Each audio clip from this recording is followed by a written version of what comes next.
जानिए कैसे होली भगवान कृष्ण के साथ कामदेव से भी जुड़ी है।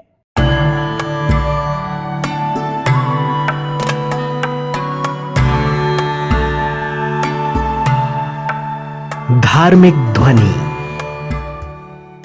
मित्रों, हिंदू पंचांग के हिसाब से फाल्गुन माह में होली का पावन त्योहार बड़े ही धूमधाम के साथ मनाया जाता है। होली को लेकर बहुत सी पौराणिक कथाएं हैं, जिसमें से एक है काम देवता और भोलेनाथ की कथा। अब होली से कामदेव का क्या संबंध, आइए जानते हैं।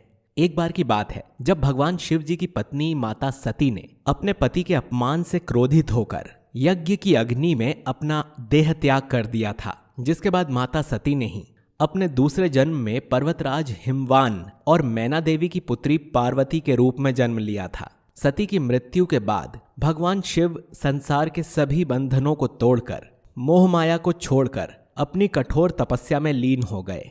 प्रभु अपनी आंखें खोल ही नहीं रहे थे, जिससे सभी देवता परेशान हो गए थे। ऐसे में सभी देवताओं की प्रार्थना पर कामदेव और देवी रति भोलेनाथ की तपस्या भंग करने का कठिन कार्य संभालते हैं। देवों के देव महादेव के सामने फाल्गुन मास में कामदेव और देवी रति नृत्य और गान करते हैं। फिर थोड़ी देर बाद कामदेव आम के पेड़ के पीछे छिपकर एक एक करके अपने पुष्प बाणों को भोलेनाथ की ओर छोड़ते हैं। अंत में एक बाण उनके हृदय पर लगता है, जिसके चलते नीलकंठ की तपस्या भंग हो जाती है और क्रोध में भोले बाबा अपनी तीसरी आंख खोल देते हैं। प्रभु के नेत्र से निकलती रोशनी के कारण कामदेव भस्म हो जाते हैं। वहीं दूसरी ओर भोलेनाथ ने माता पार्वती की ओर देखा और माता की पूजा आराधना सफल हुई तथा शिवजी ने उन्हें अपनी अर्धांगिनी के रूप में स्वीकार कर लिया।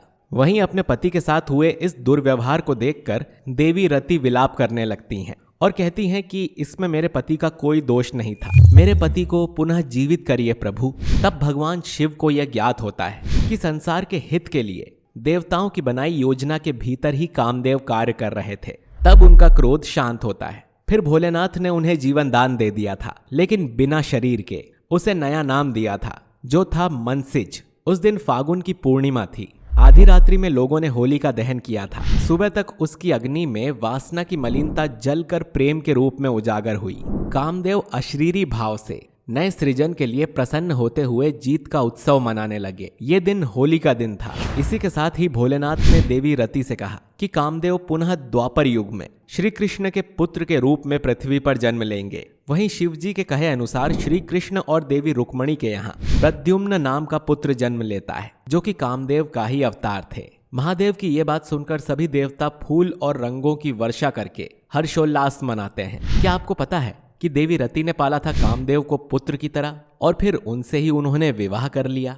कहते हैं कि द्वापर युग में प्रभु वासुदेव से जलन की वजह से राक्षस शंभरासुर नवजात प्रद्युम्न का अपहरण करके ले गया और उसे नदी में फेंक दिया, जिसके बाद उस शिशु को एक मछली ने खा लिया। वो मछली मछुआरों द्वारा पकड़ी जाने के बाद पुनः राक्षस शंभरासुर के रसोई घर में पहुंच गई। उस समय देवी रति रसोई घर में काम करने वाली मायावती नाम की एक स्त्री का रूप धारण करके वहां पहुंच गई, जहां उन्होंने उस मछली को काटा और उसमें से निकले उस शिशु का उन्होंने माता की तरह पालन किया। जब वो बच्चा युवा हुआ तो उसे पूर्व जन्म की सारी बातें स्मरण करवाई और तो और उसे सारी कलाएं भी सिखाई। तब प्रद्युम्न ने उस राक्षस का वध किया। फिर मायावती को अपनी धर्म पत्नी के रूप में द्वारका नगरी ले आए। चलिए, इसी के साथ हम आपको कामदेव से जुड़ी कुछ रोचक बातें भी बताते हैं। बता दें कि कई कथाओं के अनुसार कामदेव श्री हरि और माता लक्ष्मी के पुत्र हैं, जिनका विवाह देवी रति नाम की कन्या से हुआ था, जिन्हें प्रेम और आकर्षण की देवी के रूप में पूजा जाता है। वहीं कुछ कथाओं में यह भी उल्लेख है कि कामदेव स्वयं सृष्टि के रचयिता ब्रह्मा जी के पुत्र हैं और जिनका संबंध भगवान शिव से भी है। वहीं कुछ स्थान पर धर्म की पत्नी श्रद्धा से भी इनकी उत्पत्ति मानी जाती है। इनका वर्णन सुनहरे पंखों से सुसज्जित एक सुंदर नवयुवक की तरह किया गया है, जिनके हाथ में सुंदर सा धनुष और बाण है। वो तोते के रथ पर मकर के चिन्ह से बना लाल ध्वज लगाकर भ्रमण करते हैं। वहीं कुछ शास्त्रों में उन्हें हाथी पर बैठे हुए भी बताया गया है। उनके साथ जो धनुष रहता है वो गन्ने की मिठास से भरा है, जिसमें मधुमक्खियों के शहद की रस्सी लगी हुई है। उनके बाण अशोक के वृक्ष के सुगंधित फूलों के साथ ही सफेद, नीले कमल, चमेली और आम के वृक्षों पर लगने वाले फूलों से बने होते हैं, जो दिखने में काफी सुंदर प्रतीत होते हैं। उनके पास 5 तरह के बाण हैं, जिनके नाम हैं मारण, स्तंभन, जृंभन, शोषण और उन्मादन। तो दोस्तों ऐसी ही माइथोलॉजिकल स्टोरीज के लिए हमारे चैनल को सब्सक्राइब करें और अगर आपका कोई प्रश्न है तो नीचे कमेंट बॉक्स में हमसे आप सवाल कर सकते हैं। मिलते हैं आपसे अगले वीडियो में। धन्यवाद।